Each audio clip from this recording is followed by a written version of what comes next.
premier meeting aérien consacré à l'avion de ligne le plus sophistiqué de son temps. Bon, t'arrives à 100 pieds là. Le monde entier découvre l'Airbus A320. Mesdames et messieurs, votre attention s'il vous plaît. L'Airbus A320 arrive. Mais le spectacle vire au cauchemar. C'est pas vrai.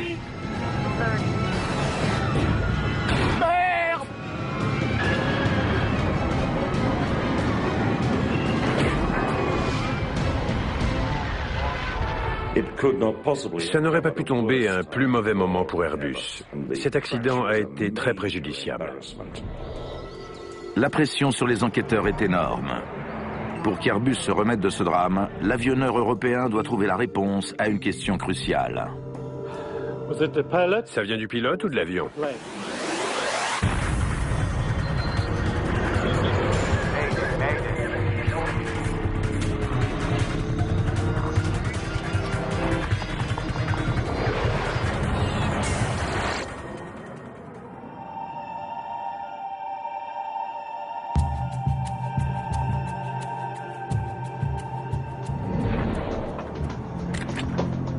14h30, 26 juin 1988.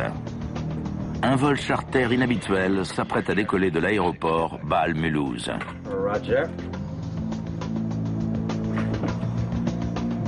Anti-ice. Michel Asselineau est un des pilotes les plus expérimentés d'Air France. À seulement 44 ans, il dirige la formation des pilotes sur le tout nouvel avion de la compagnie, l'Airbus A320. Ce n'est que le troisième exemplaire à sortir de fabrication et le commandant l'a piloté depuis l'usine toulousaine de l'avionneur 2 jours plus tôt. J'étais chargé du lancement de l'A320 pour Air France. La compagnie m'a demandé d'en faire la promotion. J'avais des discours à prononcer, j'étais constamment à la télévision, dans les journaux. Air Charter 296, pour rouler s'il vous plaît. Pierre Mazière, le copilote, est tout aussi chevronné. Il a invité 2 hôtesses de l'air en congé à participer à ce vol exceptionnel. En effet, l'appareil doit effectuer un survol à basse altitude lors d'une manifestation aérienne. Chose rare pour une participation à un meeting, il y a 130 personnes à bord.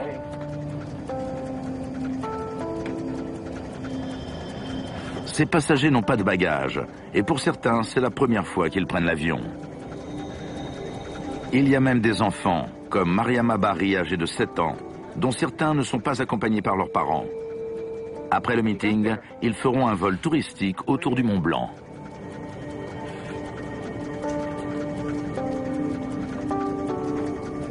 La plupart des passagers se sont vus offrir leur billet par une banque ou un journal. Le journaliste Jean-Marie Schreiber est chargé de couvrir le lancement du nouvel avion. Étant journaliste, je me suis réjoui de faire ce vol et de voir un petit peu comment les gens allaient réagir, comment ça allait se passer à l'intérieur de l'avion. Un autre journaliste, Jean-Claude Butch, filme l'événement. Quand montant dans cet avion, j'ai dit « Chic, c'est formidable, on va vivre un moment inoubliable ». Ça a été vraiment, oui, un moment inoubliable. L'A320 est le premier avion civil à être doté de commandes de vol électriques numériques. Cette technologie de pointe, où les commandes sont assistées par ordinateur, équipait jusqu'alors exclusivement les avions militaires. Avec ces commandes, le pilote dirige en fait un calculateur, et c'est lui qui dirige l'avion. Les commandes de vol électrique modifient la relation entre pilote et avion, car elles permettent au calculateur de passer outre une intervention humaine si celle-ci est jugée dangereuse. L'ordinateur de l'A320 ne laissera donc pas son équipage faire une manœuvre qu'il estime trop risquée.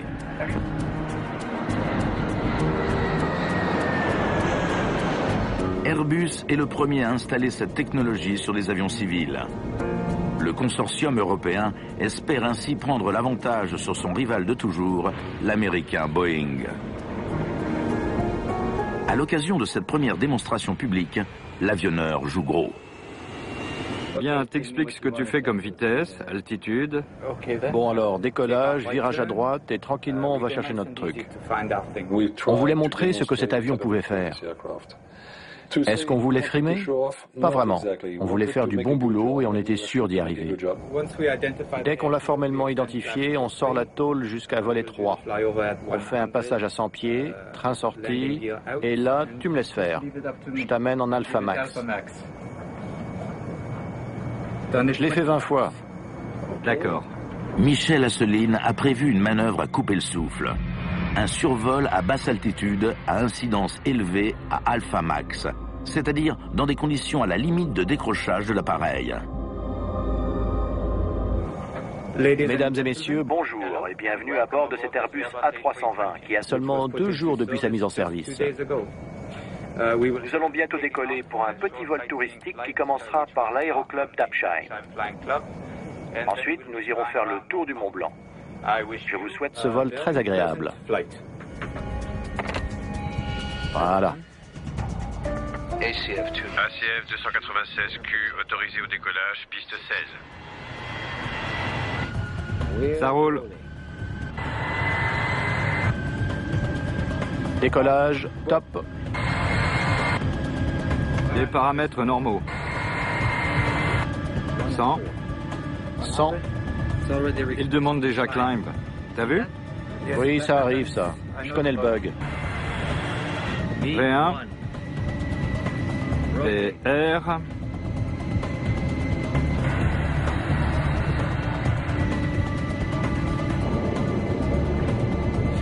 Train rentré, volet 1. Checklist après décollage est terminée. Le vol jusqu'à l'aéroclub d'Apsheim, où se déroule la manifestation, ne durera que 5 minutes. Le meeting aérien est le temps fort de l'été 88 dans cette petite localité alsacienne. Le meeting, c'était quelque chose, comment dire, qui drainait plus de 5000 personnes. Donc il y avait un intérêt de la population important. L'aérodrome est si petit que ses coordonnées ne figurent pas dans la base de données de navigation de l'avion. Les pilotes doivent donc le repérer de visu. T'es à 8 nautiques, là tu ne devrais pas tarder à le voir. Voilà l'autoroute. On va laisser l'autoroute à gauche, hein? Il est non, à droite de l'autoroute. Il est légèrement à droite de l'autoroute.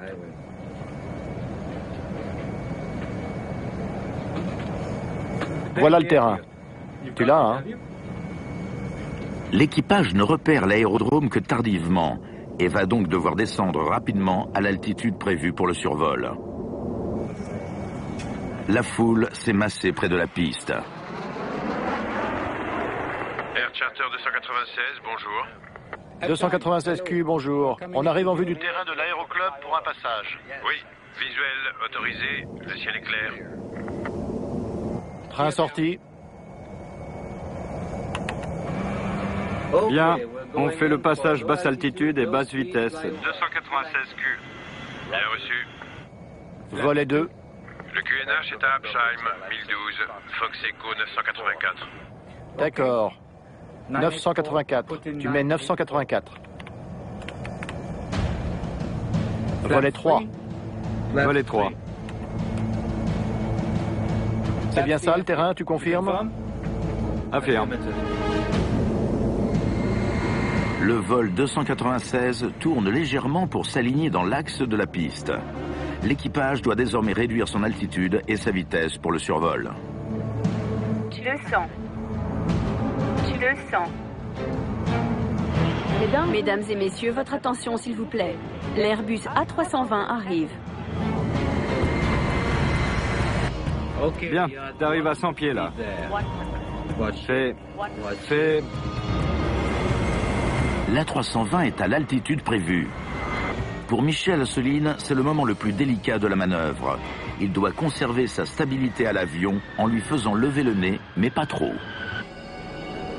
J'ai regardé le sol, j'ai dit, oh là là, il n'est pas haut, parce qu'on voyait les stries dans l'herbe à travers le hublot. Bon, je vais bien là. Débraye l'automanette. Michel Asselineau fait débrancher un des systèmes de sécurité de l'A320 pour empêcher l'ordinateur de faire accélérer l'avion. C'est à ce moment-là qu'il repère un danger qui menace tous ceux qui sont à bord.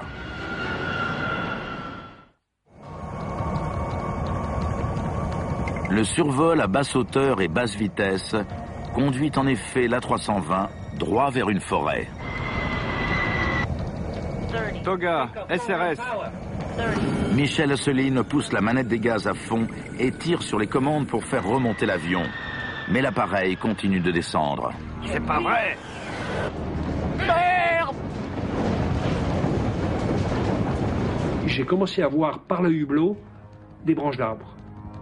Alors là, c'était l'étonnement d'abord. Vous imaginez être sur la piste avec un gros véhicule, une piste défoncée, et vous roulez à 80 ou 100 km/h dessus, vous êtes secoué de tous les côtés.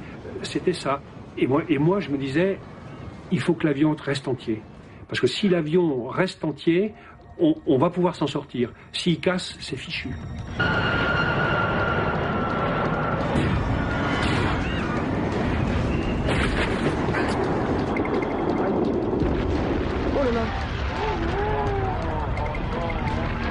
L'aile droite qui est remplie de carburant est arrachée et le feu prend instantanément.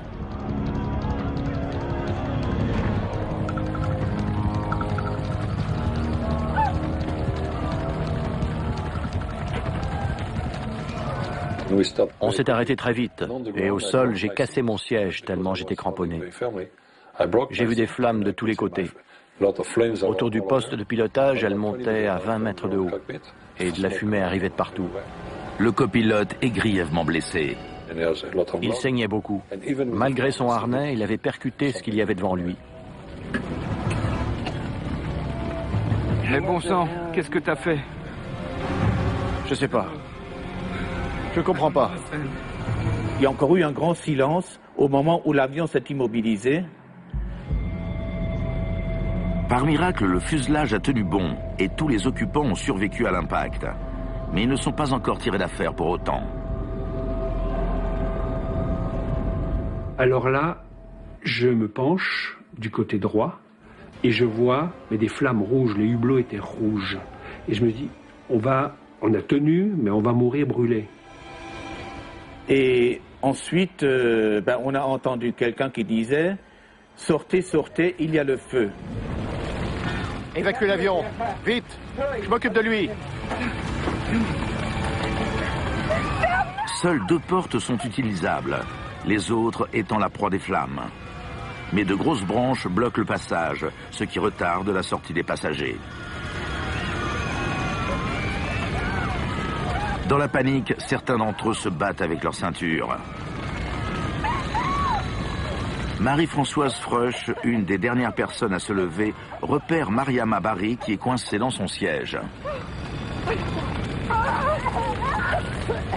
Mariama Barry, elle avait 7 ans, 8 ans, et après l'accident qu'elle était, les gens, en se précipitant vers la sortie, se sont appuyés sur les dossiers des sièges, les dossiers se sont rabattus sur elle, et puis coincée par sa ceinture, on l'a pas vue, on l'a oubliée.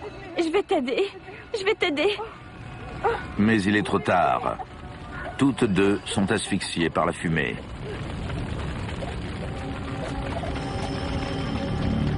Dans le poste de pilotage, le commandant de bord s'efforce de dégager son copilote.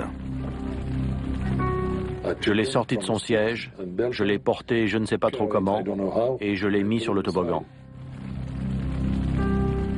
Une fois le dernier passager sorti de l'avion, les membres de mon équipage m'ont dit « Commandant, tout le monde est sorti ».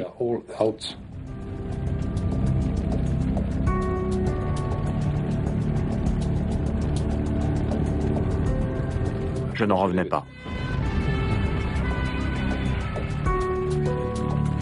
Mais le personnel navigant commercial s'est trompé. Tous les passagers ne sont pas sortis.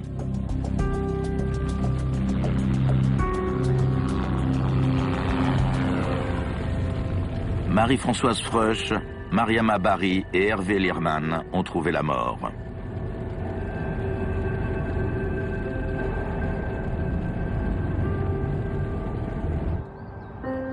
Ce drame humain est aussi une catastrophe sur le plan commercial pour l'avionneur.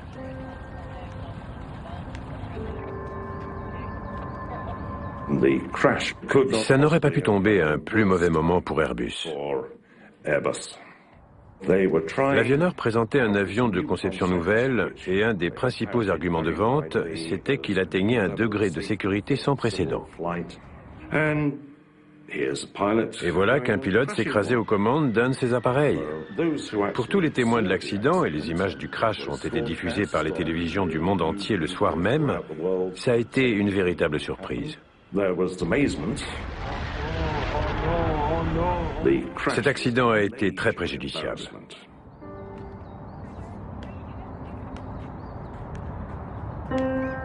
Les experts du bureau Enquête Accident arrivent sur les lieux quelques heures après le drame, avec pour mission de découvrir pourquoi ce vol s'est soldé par une tragédie.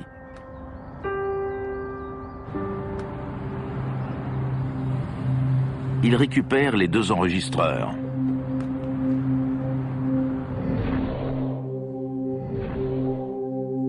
Claude Béchet préside la commission d'enquête.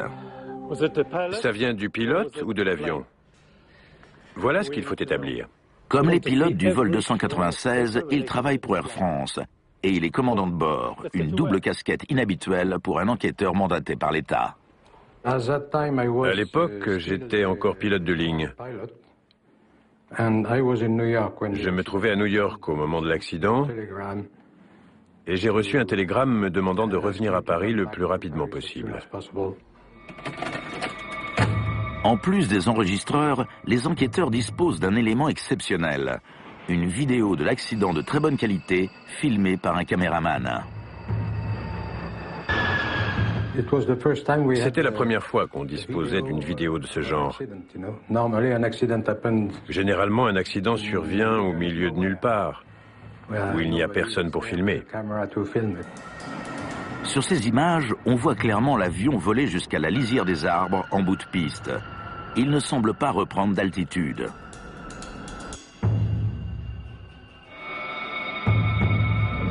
L'enregistreur phonique apporte lui aussi des indices déconcertants. Toga, SRS. C'est pas vrai. Merde! À l'évidence, l'équipage ignorait qu'il y avait un obstacle en bout de piste, ce qui déconcerte les enquêteurs. Comment une forêt a-t-elle pu prendre un équipage au dépourvu?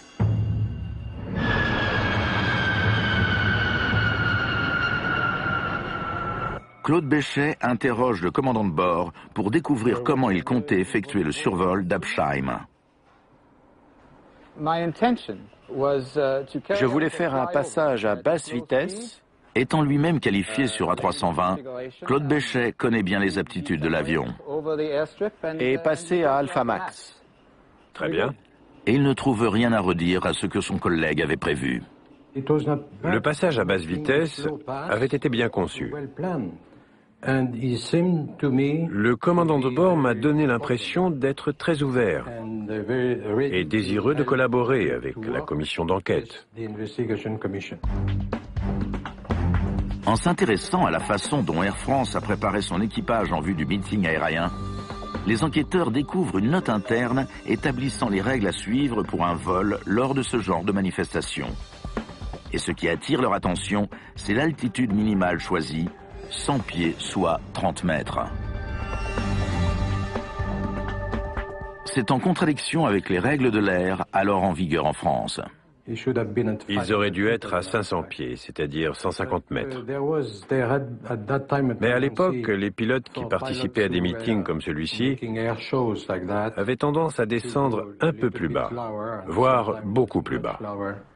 Désormais, toute la question est de savoir si d'autres erreurs ont été commises lors de la préparation.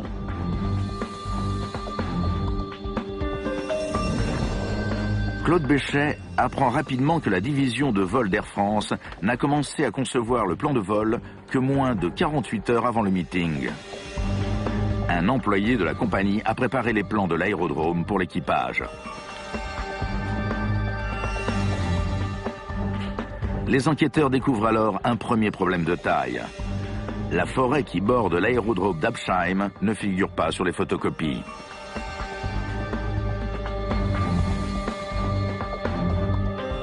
Et l'employé qui a dressé le dossier de vol n'a pas pu en discuter avec l'équipage. Vous aviez une carte de navigation? En interrogeant Michel Asselineau, le président de la commission découvre que les pilotes ont eu peu de temps pour se préparer. Voilà le dossier de vol. C'est très inhabituel en vue d'un meeting aérien. Mon copilote m'a dit qu'on ferait un vol circulaire autour du Mont Blanc et 2 passages à basse hauteur au-dessus d'un petit aérodrome, Absheim. Pour lui, il n'y avait rien de spécial, donc pour moi, c'était un vol normal par une journée normale. La préparation de vol était incomplète.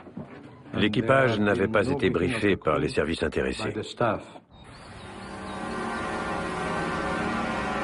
Sur les lieux du drame, les enquêteurs font une autre découverte. Ils mesurent la hauteur des arbres que l'avion a heurtés. En moyenne, elle n'est que d'une douzaine de mètres. Ça soulève une nouvelle question d'importance. Comment un Airbus censé être à 30 mètres au-dessus du sol a-t-il percuté ces arbres?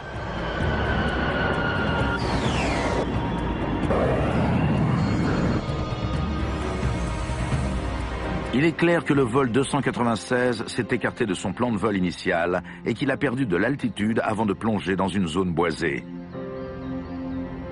Mais seules les boîtes noires permettront de comprendre comment et pourquoi la chose a pu se produire. Les renseignements contenus dans l'enregistreur de paramètres sont récupérés quelques heures après l'accident. Cet appareil enregistre 200 paramètres concernant l'A320. Il brosse un portrait détaillé du fonctionnement de l'Airbus lors des dernières minutes de vol. C'est pas vrai! On a pu reconstituer l'accident et vivre aux côtés de l'équipage tout son déroulement.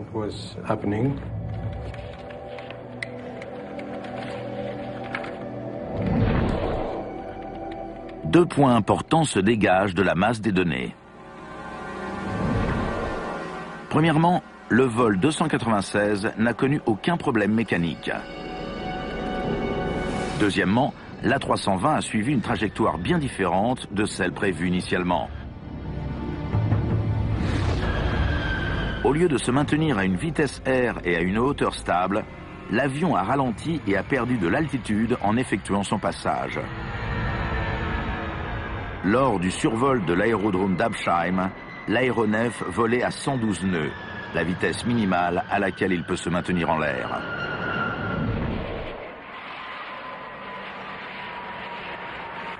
La décélération est tellement nette qu'elle est visible sur les images vidéo. Pourtant, Michel Asselineau est un des meilleurs pilotes d'Air France. Claude Béchet comprend donc difficilement comment son collègue a pu mal négocier un vol aussi médiatique. Lors de l'entretien, le commandant explique comment ses ennuis ont commencé. Vous aviez une carte de navigation? Oui. On a eu du mal à localiser l'aérodrome. On va laisser l'autoroute à gauche, hein? Il est à gauche. Non, à droite de l'autoroute. Il est légèrement à droite de l'autoroute. Voilà le terrain. Tu l'as, hein? Ils ont repéré l'aérodrome trop tardivement. Quand ils l'ont vu, ils ont réduit les gaz et ils sont descendus. La descente se fait précipitamment pour que l'avion soit en position pour le survol. Et ils ralentissaient toujours quand ils ont atteint l'aérodrome. C'est bien ça le terrain, tu confirmes? Affirme. Mais un autre problème se présente. Les spectateurs ne sont pas le long de la piste vers laquelle l'avion se dirige. C'est une autre des carences de la préparation en vue du meeting. Air France n'a fourni à l'équipage que des renseignements concernant la piste 2, la seule piste en dur d'Absheim. Or, le commandant de bord constate que le public s'est installé le long d'une piste bien plus courte, située dans un champ d'herbe adjacent. Je m'attendais à une piste normale, mais c'est là que j'ai vu qu'elle était en herbe. C'est sur elle qu'il s'aligne. J'ignorais totalement qu'il y avait une forêt au bout. Pour moi, ça n'était que des buissons. Bon, t'arrives à 100 pieds, là. Fait. Comme les pilotes doivent précipiter la descente, au moment où l'Airbus approche de la piste, ils volent trop vite. Pour décélérer, le commandant positionne la manette des gaz afin que la poussée soit la plus réduite possible, c'est-à-dire bien inférieure à celle utilisée pour un vol à alpha max. Autre problème, l'avion est en dessous de 100 pieds et il continue de perdre de l'altitude, mais apparemment l'équipage ne s'en aperçoit pas. Bon, je vais bien là, débraye l'automanette. En quelques secondes, l'altitude tombe à seulement 30 pieds, soit moins de 10 mètres. Ce qui était très clair, c'est que cet avion volait environ à 30 pieds au-dessus du sol. Indépendamment de toutes les autres, cette donnée était extrêmement importante. Toga, SRS. Aucun avion de cette taille ou d'une autre ne doit voler aussi bas. C'est clair. Vous étiez à 30 pieds, pas à 100. Je croyais être à 100 pieds. Claude Béchet ne sait toujours pas pourquoi l'A320 s'est retrouvé aussi bas. Le commandant de bord, lui, affirme que ce sont ses instruments qui l'ont trahi. Volet 2. Le QNH est à Absheim, 1012, Fox Echo 984. OK. D'accord, 984. Le commandant s'appuyait sur son altimètre barométrique qui utilise la pression de l'air pour mesurer la distance de l'avion par rapport au sol. Mais pour être précis, cet appareil doit être réglé en fonction de la pression atmosphérique locale. Le QNH est à Absheim, 1012, Fox Echo 984. D'accord, 984. Tu mets 984. L'enregistreur phonique prouve que la tour a fourni la pression et que l'équipage a réglé ses appareils en conséquence. Pourtant, le commandant soutient que l'altimètre lui donnait une lecture erronée. Je vous assure que l'altimètre indiquait que l'avion était à 100 pieds.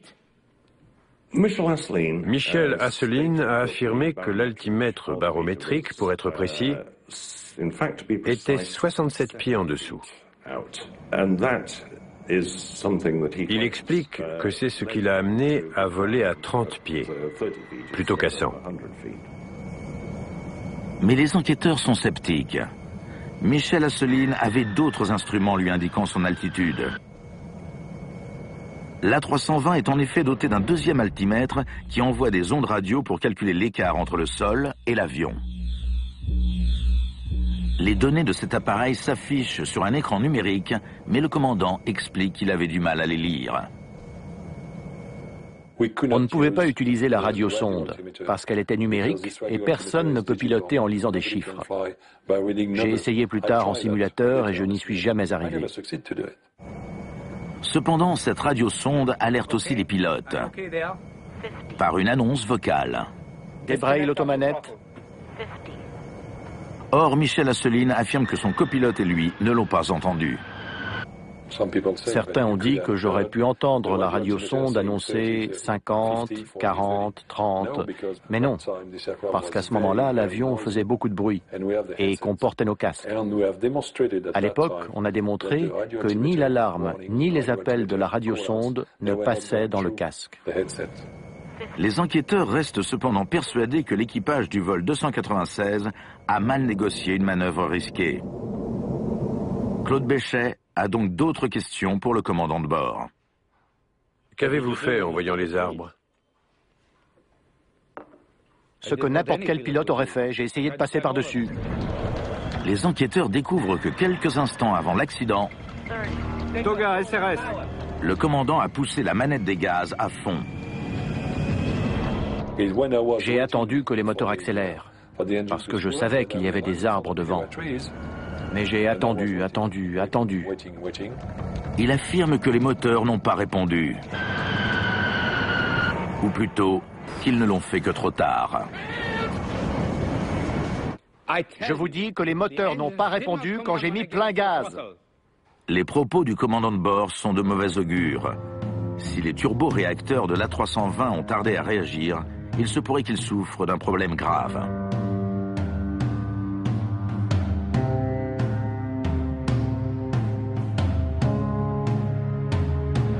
Michel Assouline est convaincu que les moteurs n'ont pas répondu assez rapidement. Et il décide d'en apporter la preuve. Il découvre un document d'Airbus signalant un défaut de l'A320. On peut y lire que le régime moteur peut stagner à basse altitude, ce problème étant provoqué par un écoulement d'air faible. Et lorsque ça arrive, le moteur ne peut pas accélérer. Pourtant, les enquêteurs ne constatent aucune défaillance de ce genre dans les paramètres concernant l'avion. Toga, SRS. Lors des 5 secondes qui ont suivi la remise des gaz complète, les 2 moteurs de l'A320 ont commencé à accélérer et à délivrer une poussée de 84% N1, soit presque la puissance maximale juste avant que l'avion ne percute les arbres. Quand on passe de ralenti à plein gaz, on a l'impression que rien ne se passe pendant quelques secondes. Puis, la puissance augmente. C'est normal. C'était exactement ce qui était prévu par la certification de l'avion. Les enquêteurs sont de plus en plus convaincus que les moteurs n'ont pas connu de défaillance. Et ils trouvent un nouveau moyen de le vérifier. Sur la vidéo, on entend distinctement l'accélération.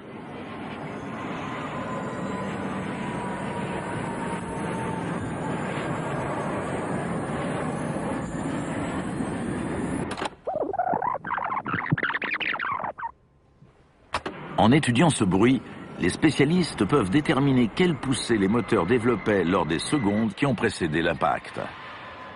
Nous avons comparé les tours minutes des moteurs de la vidéo et ceux mémorisés par l'enregistreur de paramètres. Conclusion, les 2 moteurs fonctionnaient normalement. Le président de la commission n'a pas fini de s'arracher les cheveux. Persuadé d'être victime d'une cabale, le commandant de bord renonce à collaborer à l'enquête. J'ai essayé de travailler avec la commission d'enquête, mais j'ai commencé à avoir des soupçons. Chaque semaine, dans la presse, on lisait que l'avion n'avait rien et qu'il s'agissait d'une erreur de pilotage. Tout ce battage ne servait qu'à étouffer l'affaire, d'après moi. Michel Assouline décide alors de contre-attaquer. Il fait une déclaration à la télévision britannique. Quand j'ai tiré sur le manche pour redresser, les commandes ont abaissé les gouvernes. À bord de n'importe quel avion, si on demande de redresser, les commandes des gouvernes obéissent aux ordres du pilote. À bord de celui-ci, elles ont fait le contraire. Pourquoi? C'est une bonne question. Ces accusations mettent en cause ce qui fait la spécificité même de l'A320. Les commandes de vol électrique donnent-elles trop d'autonomie au calculateur? Les déclarations de Michel Assouline sont corroborées par des données de l'enregistreur de paramètres. Cette boîte noire a enregistré tous les mouvements du mini-manche latéral. Le tracé indique que quelques secondes avant le crash, le commandant l'a tiré vers lui pour redresser le nez de l'avion. Quand les enquêteurs comparent cette courbe à celle du comportement de l'A320, ils sont déroutés. Il dit vrai, la gouverne de profondeur s'est abaissée. Dans les secondes qui ont précédé l'accident, les pilotes ont vainement essayé de redresser. Le mini-manche latéral actionne les gouvernes de profondeur. Tirer dessus permet de les relever, ce qui augmente l'assiette de l'avion. Mais ce n'est pas ce qui s'est passé. Une des bizarreries de cet accident a été révélée par l'analyse de l'enregistreur de paramètres.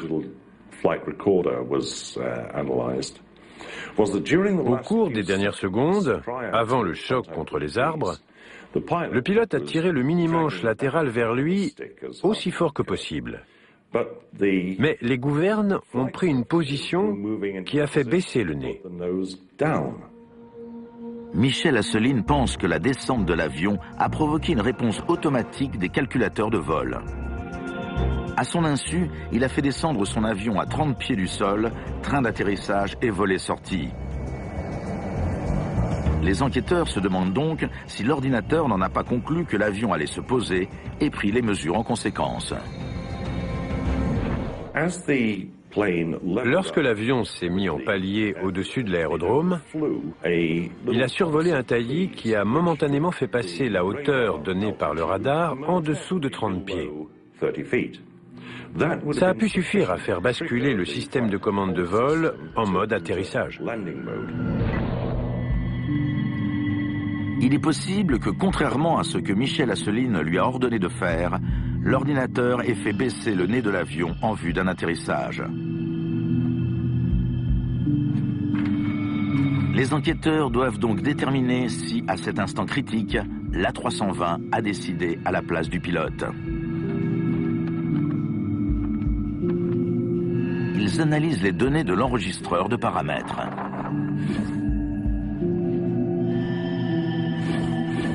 Arrêtez ici. Mais c'est une déception. L'avion était-il en mode atterrissage? L'enregistreur ne peut apporter aucune réponse. Les équipements de l'A320 sont tellement sophistiqués que l'enregistreur ne peut pas garder la trace de tous les paramètres de l'avion. Claude Béchet envisage donc une autre option. Il décide de faire une simulation du vol au-dessus de l'aérodrome d'Absheim pour évaluer le comportement de l'A320. Ok. Commençons la descente. Passez sur ralenti. Allez chercher l'incidence alpha max. Bien. Doucement. J'ai mis en scène l'accident, mais sur la piste la plus longue à Toulouse. Altitude 40 pieds, 35 pieds. On l'a refait à l'identique. L'objectif est donc de descendre à 30 pieds. Redressez légèrement pour vous mettre en palier. Maintenez.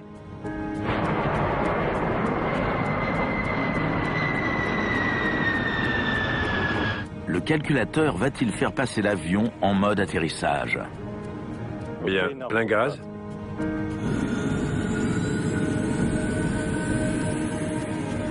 Vous avez entendu? Alpha protection. Ce vol d'essai provoque un abaissement du nez décidé par l'ordinateur, exactement comme pour le vol 296. L'avion n'a pas basculé en mode atterrissage. Le survol a en fait activé un des principaux systèmes de sécurité de l'A320 pour le protéger d'un décrochage. En raison du trop faible écoulement d'air sur les ailes, voler lentement avec une assiette très cabrée peut provoquer une perte de portance. L'ordinateur de bord de l'A320 a donc été programmé pour rabaisser le nez de l'avion en cas de risque de décrochage. Ça signifie qu'en théorie, tant que le système de commande de vol est opérant, le pilote ne peut pas faire décrocher l'avion. Claude Béchet en conclut que l'ordinateur de bord a bel et bien négligé l'injonction du commandant de bord. Mais que ce faisant, il a empêché l'avion de décrocher et donc de s'écraser juste avant la forêt.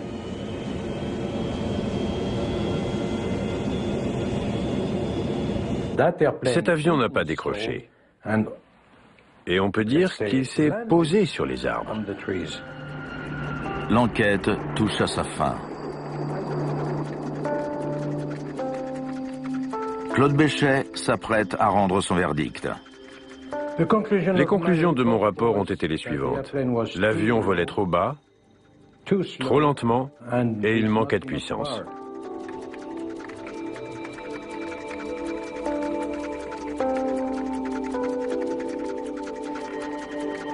Pour Claude Béchet, ce rapport final clôt l'enquête sur la tragédie d'Absheim.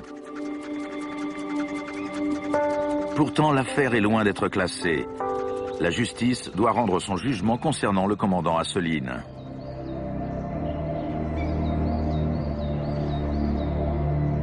Accusé d'homicide involontaire pour la mort de 3 de ses passagers, il est passible d'une lourde peine, mais pense avoir trouvé des preuves susceptibles de le blanchir. Il est persuadé que les boîtes noires ont été trafiquées pour dissimuler des défauts des commandes de vol électrique de l'Airbus A320.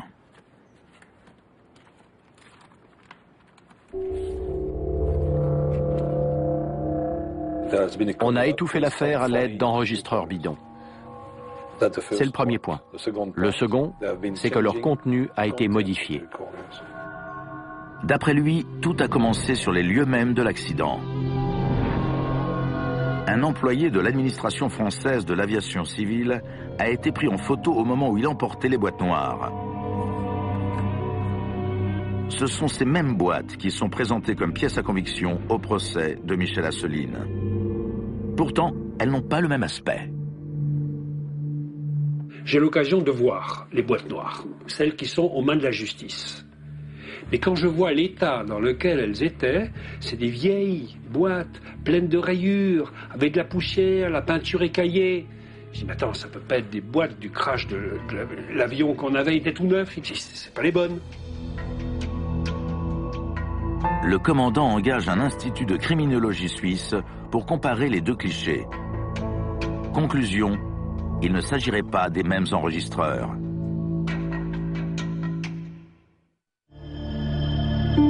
Cette accusation, Claude Béchet la rejette. Pour lui, elle est tout bonnement scandaleuse.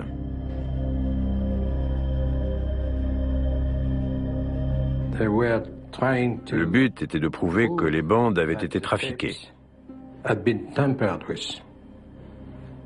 Mais pour nous, c'était incompréhensible. Parce que tous les experts en matière d'enregistreurs savaient que c'était physiquement impossible. Pourtant, un expert n'est pas de cet avis. Ray Davis a dirigé le service de décryptage des enregistreurs de vol de l'AAIB, l'homologue britannique du BEA. Il a été embauché par la télévision britannique pour étudier le travail des enquêteurs français. Ça m'a ouvert les yeux dans la mesure où, avant de lire le rapport, j'avais une idée complètement différente des causes possibles de cet accident.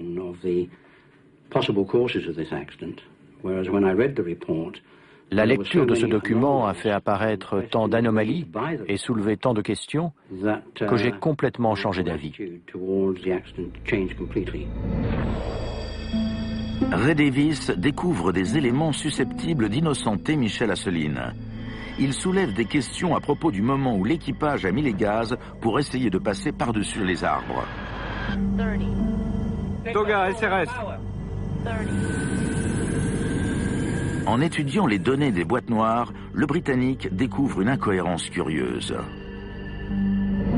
Les enquêteurs du BEA ont synchronisé les boîtes noires avec une transcription des échanges avec le contrôle aérien. Ray Davis épluche les derniers échanges entre l'aiguilleur du ciel et les pilotes avant l'accident. D'accord, 984. Tu mets 984. Cet échange a été enregistré par le contrôle aérien et par l'enregistreur phonique de l'A320. Le QNH est à Absheim, 1012, Fox Echo 984. D'accord, 984. Tu mets 984. Ray Davis constate qu'il y a un décalage de plusieurs secondes entre les deux.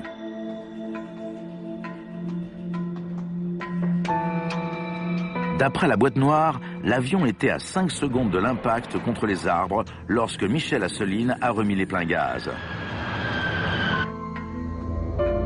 Mais selon Ray Davis, cette action se serait en fait déroulée 4 secondes plus tôt et cet écart de temps change tout.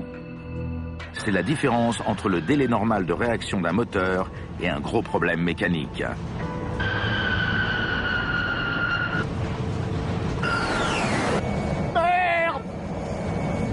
Michel Assouline affirme qu'à cette occasion, le délai a été plus long que celui auquel il s'attendait. En fonction du côté du débat que vous choisissez, à savoir si, oui ou non, le délai de 4 secondes de l'enregistreur de paramètres est réel, soit c'est un idiot, soit il dit vrai. La justice française ne croit pas que Michel Assouline dise vrai. Après plusieurs appels, il est condamné à 10 mois de prison pour homicide involontaire.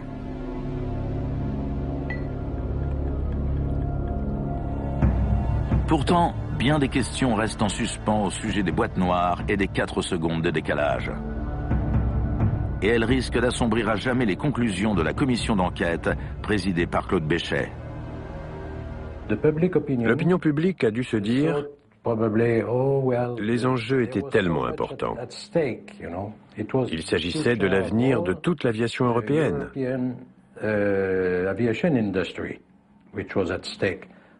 Donc, quelqu'un a réussi à trafiquer les bandes pour faire porter le chapeau au pilote plutôt qu'à l'avion. Mais c'est tout simplement impossible. Le rapport final se termine par plusieurs recommandations. L'une d'elles suggère que les vols lors des manifestations aériennes n'embarquent plus de passagers. Une autre demande une reconnaissance effective des lieux de la part des équipages. La commission demande également la vérification de la conformité des règlements internes des compagnies aériennes avec la réglementation officielle au sujet de l'altitude.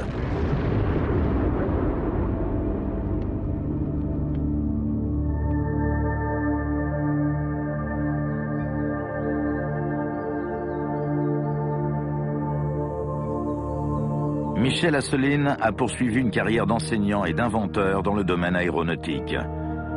Il a fait appel de sa condamnation et consacré l'essentiel de sa vie à se disculper. La tragédie d'Absheim n'a finalement eu que peu de conséquences pour Airbus Industrie. L'A320 est devenu un des plus beaux succès de l'histoire de l'aviation civile. Il s'en est vendu plus de 750 exemplaires au cours des 10 premières années d'exploitation. Quant à la technologie des commandes de vol électriques, elle a été adoptée en toute sérénité par la nouvelle génération d'avions de ligne.